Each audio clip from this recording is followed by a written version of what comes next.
Stand in My Shoes, Kids Learning About Empathy by Bob Sornson and illustrated by Shelley, Johannes. Emily, this is the fourth time you've barged into my room. I am trying to study for a big test. I just want to talk to you, Emily whined. Alicia closed her book and said, "Can you have a little empathy?" Emily had no idea what her big sister meant. What's empathy? Empathy is when you understand how someone is feeling because you imagine what it's like to be them or stand in their shoes. People are grateful when you notice how they feel. I'm worried about my test, and I really appreciate it if you'd scram so I can study. Emily was grumpy as she left her sister's room, but she thought about Alicia's words.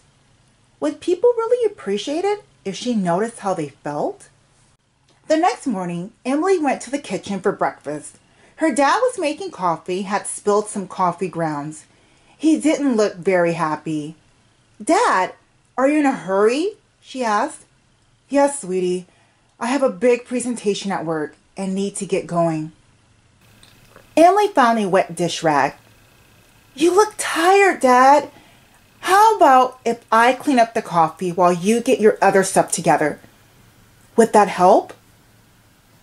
For a moment, Emily's dad just looked at her. Then he hugged her. "You're the best, Em," he said as he grabbed his coat and hurried out the back door. It was drizzling outside as Emily waited for the school bus. As it pulled up, one of the older kids accidentally knocked into a little girl as she was getting onto the bus. Rosie lost her balance and sat down hard on the wet cement. "Hey!" yelled Emily. "Watch out for the little kids!" Then Emily turned to the little girl. "Well, that's a yucky way to start the day." "I'm okay," Rosie replied, but she struggled with her heavy backpack. Emily took Rosie's hand and pulled her up, then helped her onto the bus. In class, Mrs. Finch was not her usual laughing self. After the morning writing lesson, Mrs. Finch went back to her desk instead of walking around the classroom like she usually did. Emily noticed that her teacher's eyes were red and that she wiped her nose on a tissue. "Mrs. Finch, is there something wrong?" "My little dog Buster died last night," she said quietly. "He was very sick. We were hoping he'd get better, but he didn't." "Oh no," said Emily. "I'm not sure how you feel, but it has to hurt." "It does. Thank you for asking." In the cafeteria, she noticed Mrs. Waddles struggling to lift a tray of steamed vegetables into its place on the serving line. "That sure looks heavy," Emily said. "It is," Mrs. Waddles said. "I get a workout every day when I serve lunch." "That's quite a load of stuff," Emily said to Mr. Redmond as he pushed the cart down the hallway. "I just hope I don't run somebody over." Emily decided to walk in front of the cart, yelling in a loud, clear voice, "Coming through! Art cart coming through!" "Get out of my way!" Tommy said as he pushed Samantha, Emily's friend, out of the line. "It's my turn." Tommy did this a lot at recess. "Tommy, how'd you like it if I pushed you out of line when you were waiting your turn?" "Probably not good," Tommy replied. "I love the tire swing." "Samantha loves it as much as you do, so don't push her and try to take cuts, okay?" "Sorry," mumbled Tommy as he walked to the end of the line. After school, Mr. Peterson said, "Hello, Emily. I hope you had a wonderful day." She stopped and looked at him.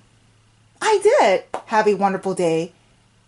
But Mr. Peterson, every day you say something nice to me. You never forget." As she walked to her seat, Emily could hear Mr. Peterson greet each child as they got on the bus. She sat down next to Samantha. When the seats were almost full, Rosie rushed onto the bus, out of breath. "Oh no, there isn't a place for me." Emily nudged Samantha and then asked her to slide over. "Rosie, you can sit with us." "I can? Thanks." When Emily got home, her mom asked, "How was your day, Em?" "You look deep in thought." "I'm fine, but I'm wondering about something." "What's that?" "You always seem to notice how I'm feeling." "Part of being a mom." "But how about you? Who notices how you're feeling?" asked Emily. "Wow, Em," said her mom. "That's a very thoughtful question." "I guess the answer is Aunt Carla and my friends Nancy and Shauna, and mostly your dad, sometimes Alicia, and now you." "Why do you ask?" "Just wondering," said Emily. "I'm starving. Is there anything good for a snack?" "Let's make something together." It was almost bedtime. Emily could see Alicia studying in her room. Instead of barging in, Emily knocked on the door. "Can I come in? Or are you busy?" "You look like you want to talk," said Alicia. "Come on in."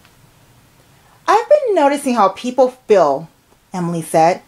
"You know, that empathy stuff." "So what happened?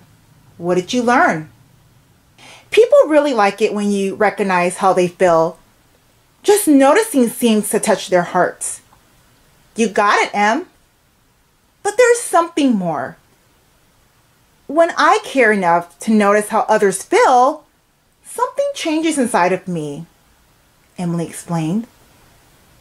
"It sounds like you enjoy that feeling." "Yes, I do," replied Emily. "Good.